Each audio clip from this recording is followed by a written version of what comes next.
what's up everybody? I'm going to show you how to make one of these SJ cams into a full spectrum version. These are readily available on Amazon or eBay or any other retailers, but these are fairly common. So these are 4K quality and great little full spectrum cameras. I'm going to show you how to turn these $37, $47, $57 cameras, whatever the range you might find them on Amazon as, into full spectrum. So let's get started.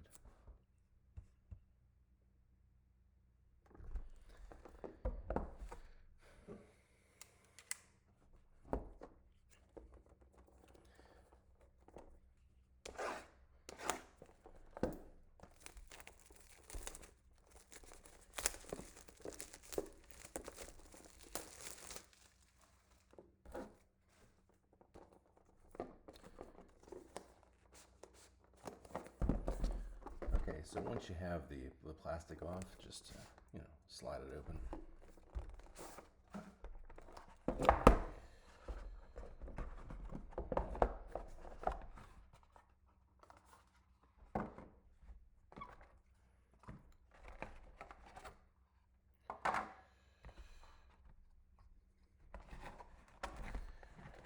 Inside it comes, a multitude of various accessories, and then the camera inside the watertight case.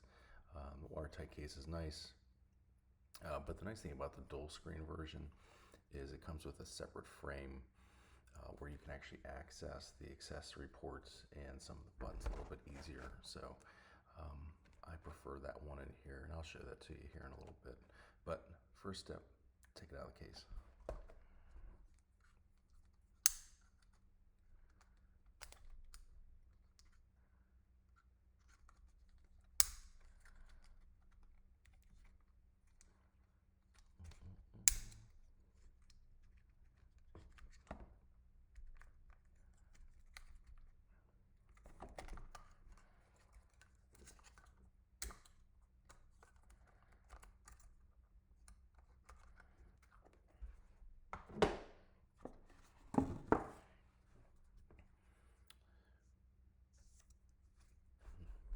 Here it is, outside the case. OK button on the top, the up and down wireless button on the top there, and then you have a USB port and then a mini HDMI port, I do believe, and then your mini SD slot there as well. So pretty standard, nothing too fancy. The screen on the front is kind of interesting. If you have it faced towards you, you can actually turn that screen on and see yourself. What I've noticed is you can't have both screens on, probably for power consumption, but I don't plan on using the front screen anytime soon. So, all right, step number 2, the front bezel has to come off. So you have to be a little bit careful with this. I've actually used my fingernails. You could probably use a very thin screwdriver head, flathead, but all I technically do is I start at the bottom and just kind of work it around the base of the frame, and you'll see it'll start popping off here. Be careful not to force one side, because you can easily break this thin bezel right here. And then this is what it looks like with it off. There are 2 pieces of protective plastic. I recommend at least keeping those on until we're done with the process so you don't scratch the actual lens itself. And at this point, I like to at least turn it on to see if it works, just to make sure it's not defective before you do anything. And to do that, you just turn the OK, you just hit the OK button, and it'll obviously turn on. I have seen where some of these, the battery inside of the camera is dead already upon arrival, but they do provide you a second battery in here. But let's go ahead and shut it off. And to proceed, I also like to take the battery out. So on the bottom, just flip the battery compartment open, take out the battery, and set that aside. also want to double check. The SD card can stay in there. It's not going to hurt anything. That's all you're not going to be actually taking this out of the compartment. So the next step here. All right, so the next step is we need to take this lens out. There is a filter on the back of this lens here, which which filters out the IR. So what we have to do is either break that IR lens out, or you can also utilize a hair dryer to melt the glue. But so step 2, step 3, whatever step we're on. All right, so the next step, you gotta take this out. Easiest thing to do is you want to grab an old rag and then some pliers or some channel locks. I prefer these channel locks just because there's more leverage. So the easiest thing to do here is take your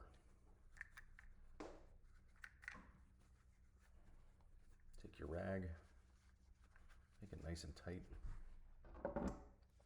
Take your channel locks, put it over the lens.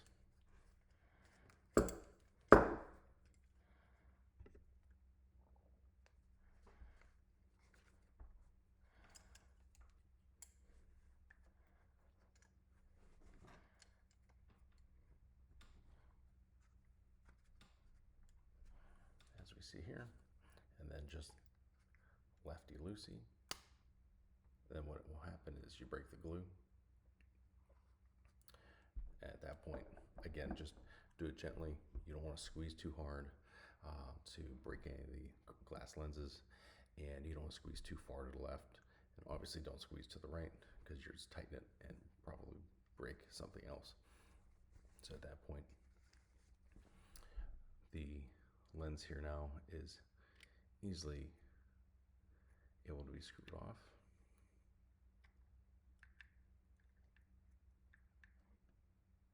So at this point moving forward, you have to be very careful. All right, so here's the lens here, and here's your camera. Don't touch anything in here. Don't let dust get in there. Typically, I just put it right back into the box it came in, face down.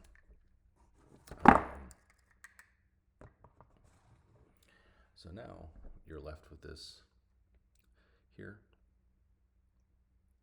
This is my cat. She also wanted to help. So on the ends of this lens here, you might be able to see it reflect, but there's a little, probably a couple centimeter large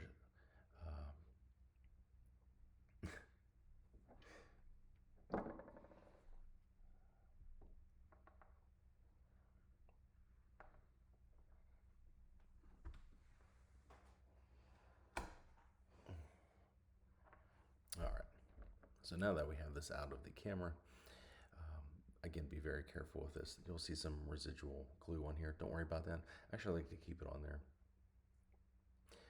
because that's kind of where you will screw back down to focus the camera. But right here is a little IR filter. This is what we have to take out. Again, there's 2 ways to take this out. One, you might be able to use a hair dryer, get that glue nice and hot, just run it on there for a few minutes, and then the glue at the 4 corners of the square lens should become a little bit more loose, and then you can just pop it off. Another thing I like to do, and this is my preferred method because it's a little bit faster, is I just take your standard utility knife and I score the 4 sides of the glue, and then I work it off. You might break that lens, and that's okay. We're just gonna throw that lens away. There's nothing there. But doing this method, there's a lens immediately underneath it. You don't want to scratch that lens. You'll ruin the camera. So just be extremely careful here. Make sure you don't take this utility knife too deep. I try not to even go outside the plastic here. And also, don't cut yourself. So this is the hardest part. But essentially all I do here is I just score the inside of the plastic. I try not to touch the outer rim. so you don't mess up the threads of the screw to put it back into the camera.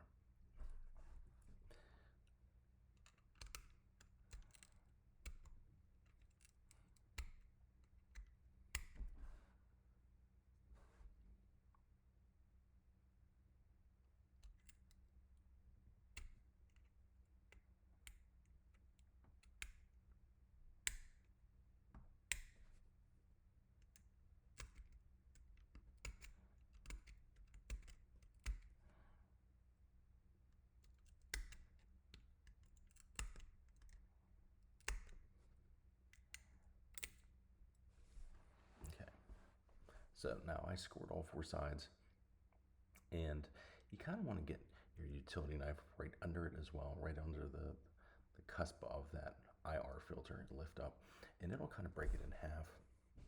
So we can kind of see it broken there. There's the piece lifted up. All you got to do is take your box and just kind of flick it off.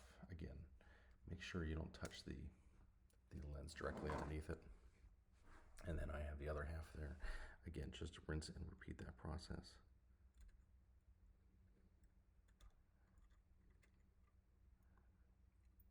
Okay, there's the other piece of lens there. You just knock that off. And then you're left with just that lens right underneath. Now, at this point, you're done with this lens. I like to blow it off before I put it back in the camera for any shards. And that looks really good. At this point, you now have a full spectrum lens that can go right back in the camera. This was probably the hardest part. So now, here's your lens, here's your body. Be very careful putting these back in. You don't want to cross thread the lens and it doesn't thread back in, so be very careful here. It's pretty easy, but all you do is just line it up with the threads on the inside and screw it on.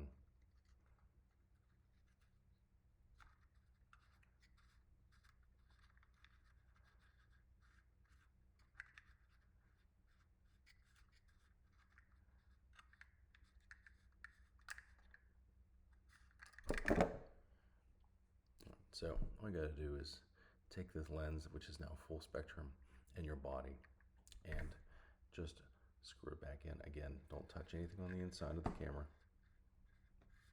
You want to be as straight on as possible.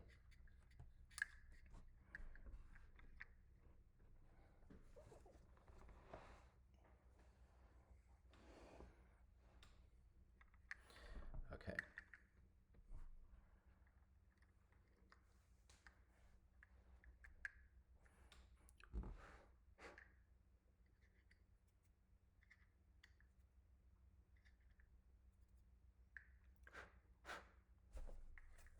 Okay, so once you get it screwed in,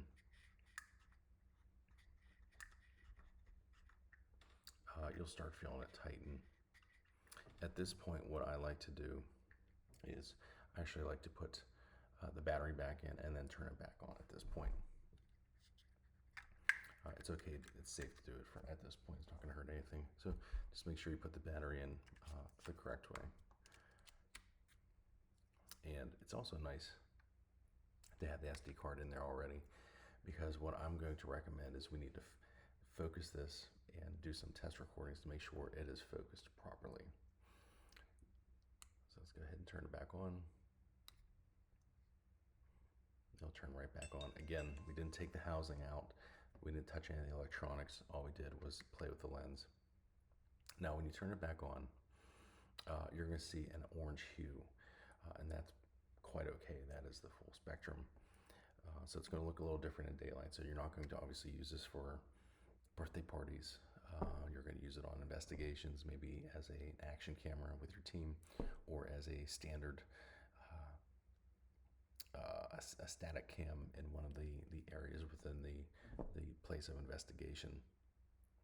That's typically what I will be using these for, and I have my own little setup that I like to use that includes an IR light, one of these, and then an H1N zoom recorder, because microphone on these is not that good.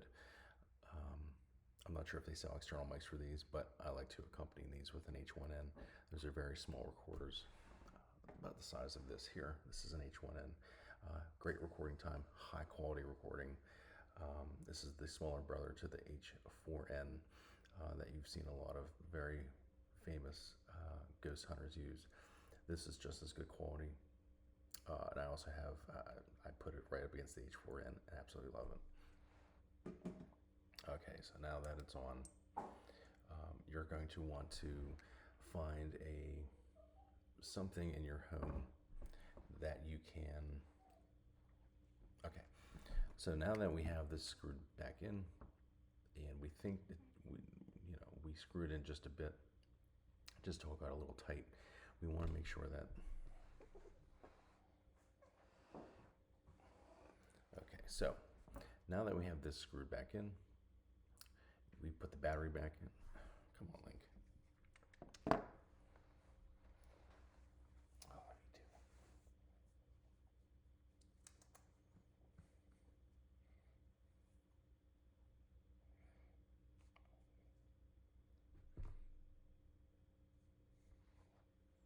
Go on, get down.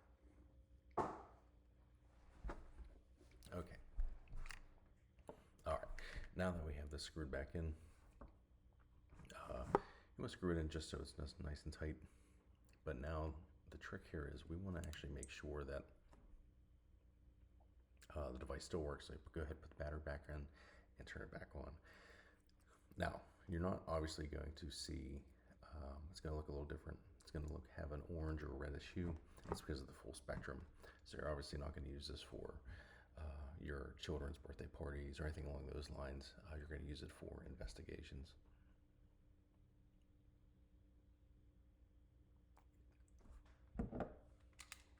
Come on, buddy.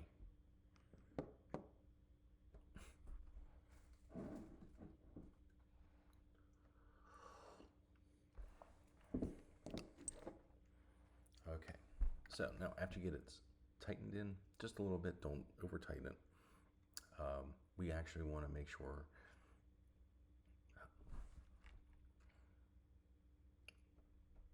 okay, so now that we have this tightened in here, again, not too tight. Okay, so after you have it screwed in, make sure you tighten it just a little bit. Don't over tighten it. What I have found is if you over tighten it, it'll actually go out of focus and you'll have to untighten it and loosen it just a little bit. Okay, so now after you have this screwed back in, make sure it's just a little tight, not too tight, don't over tighten it. What I've noticed is you'll actually make it blurrier and actually go out of focus if it's too tight, and you'll have to loosen it just a bit to get it in the sweet spot. So once you have the lens back in, go ahead and put the battery back in and turn it back on. Now you're going to see it, the visual look a little different. It's going to have an orange or red hue. That's because it's full spectrum. It's seeing all the colors within the visible spectrum possible. You're obviously not going to use this for your birthday parties or for putting on your helmet. This is going to be more for your at-night investigations, whether it's an action cam from your team to follow you around as you investigate, or use these as stationary cameras to see if you can capture any anomalies throughout some of the areas of the location you're investigating. All right. So what I'm going to recommend at this point is find something in your home that you could focus on, words per se, to make sure that it is in focus. I really like to use this hangover poster that's behind me, and I also like to use the box of the SJ Cam. You want to make sure it's nice and crisp.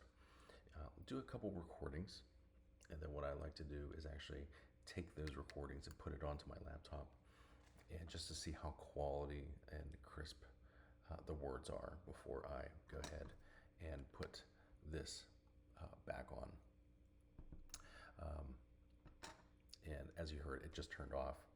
It does have if it's not recording, it'll shut off after 3 to 5 minutes, whatever we set.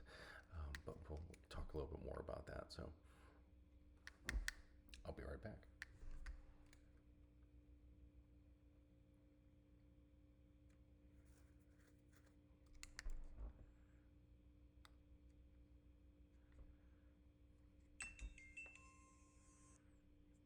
Okay. All right, so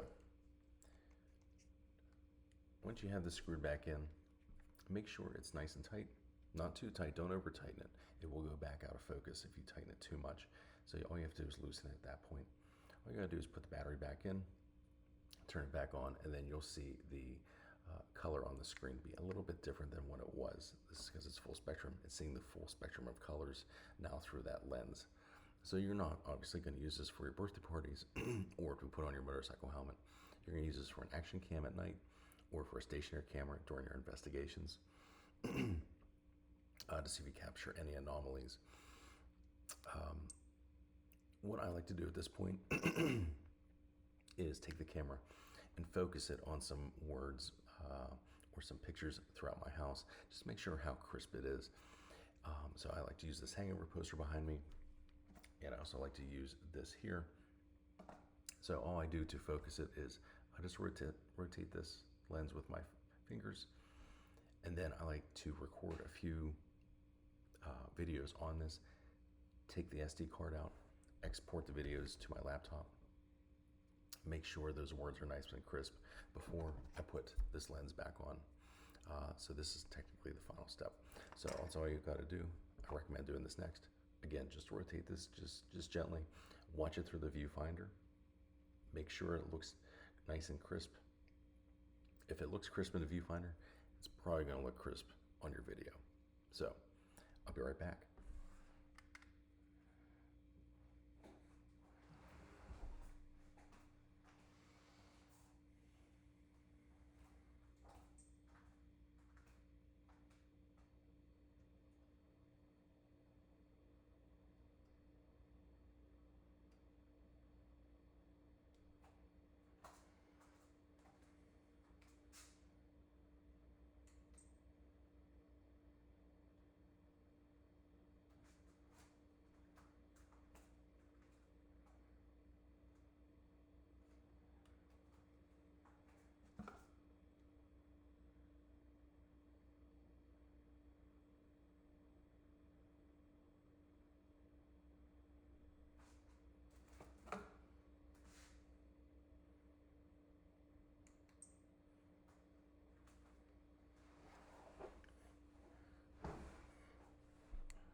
All right, everybody.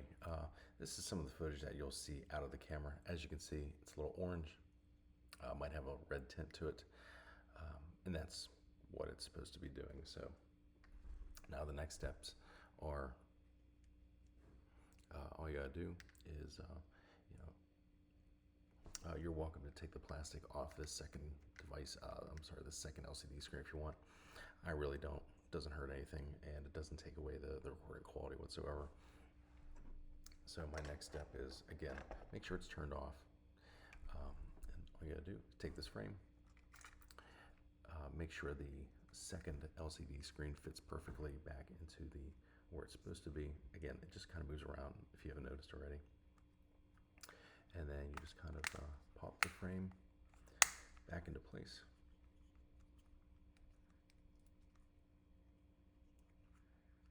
And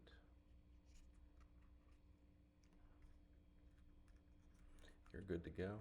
And then what I recommend is taking just your cloth and then just cleaning off that lens.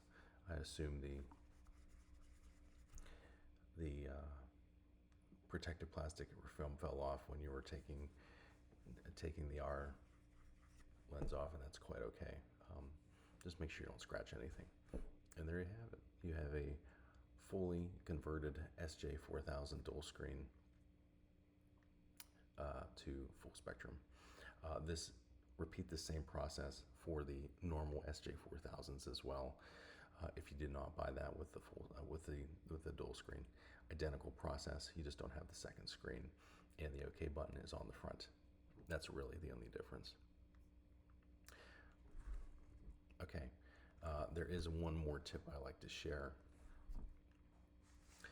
There are some settings on here to allow you to record with a power brick. If you were to plug this power brick in immediately,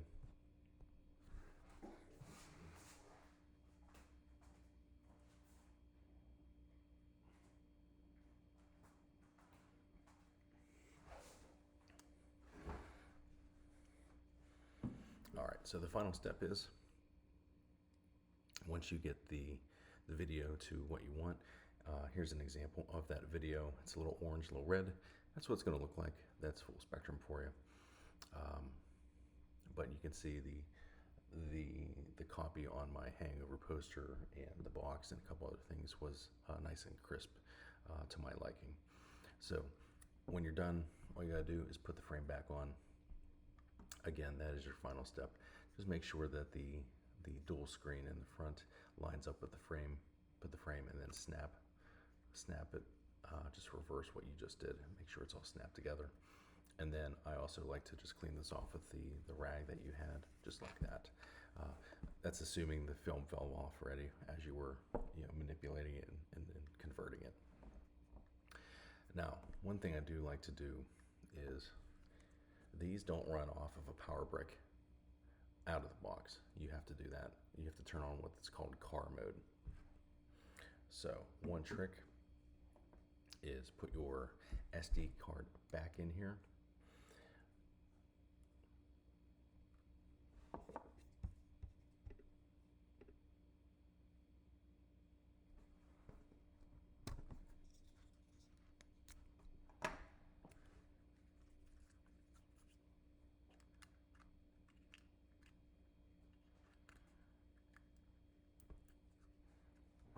Okay, so one thing I like to also update on these is outside of the box, these don't actually work on power bricks.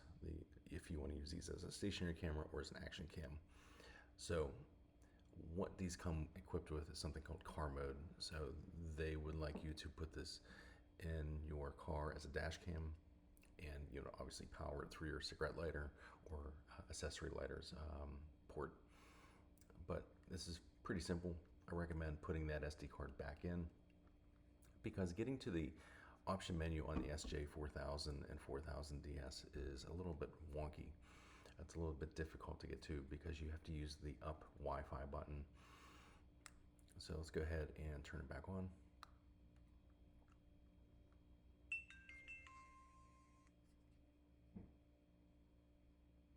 Now that you're at this final screen here, I like to push the up Wi-Fi button. Just tap it, don't hold it because it'll turn Wi-Fi on and then you can't get to the accessories. And once you get to the area to review your footage that you just shot to test the clarity of the lens, once you get to a file, all you do is you then hold the up button. That won't turn Wi-Fi on. It'll actually send you to the settings menu, and you'll see that when you have the little gear right there. So after that, you hit the OK button on the top, and then you use the buttons down to look for car mode. Now that actual setting is in the camera To get to the second option, the third, fourth, and then ultimately the exit, you again have to hold the up, and that'll send you to each setting. And what you're going to do is you're going to look for the car mode, and that is in the hamburger menu. That is the middle menu. It has 3 lines, so it's between the video, the camera, and then to the left of the gear and the exit. So all you gotta do is come on down to driving mode, click OK. That'll put a check mark next to it. And then I also turn off logo watermark in that same menu. That's going to show the SJ4000 logo. We don't obviously need that. And then I also recommend going up to the gear and setting the date and time. To do so, it's going to be set in January 1st, 2023. All you got to do is hit the down arrow, and that'll actually go up. So you push down, and that toggles it up. So 2024, and then hit the up arrow to go to the next date. So that would be the month.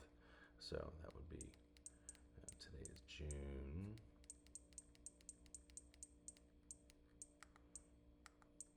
And then hit the up again to go to the date.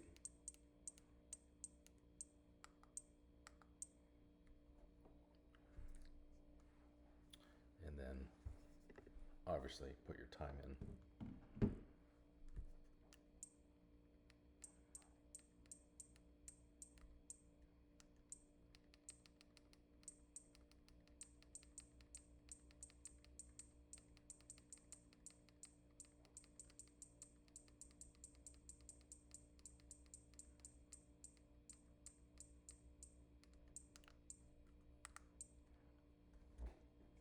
Okay, so once you turn on driving mode and you turn off of the logo watermark, which we don't need, it just says SJ4000 at the bottom right or bottom left, you don't want that.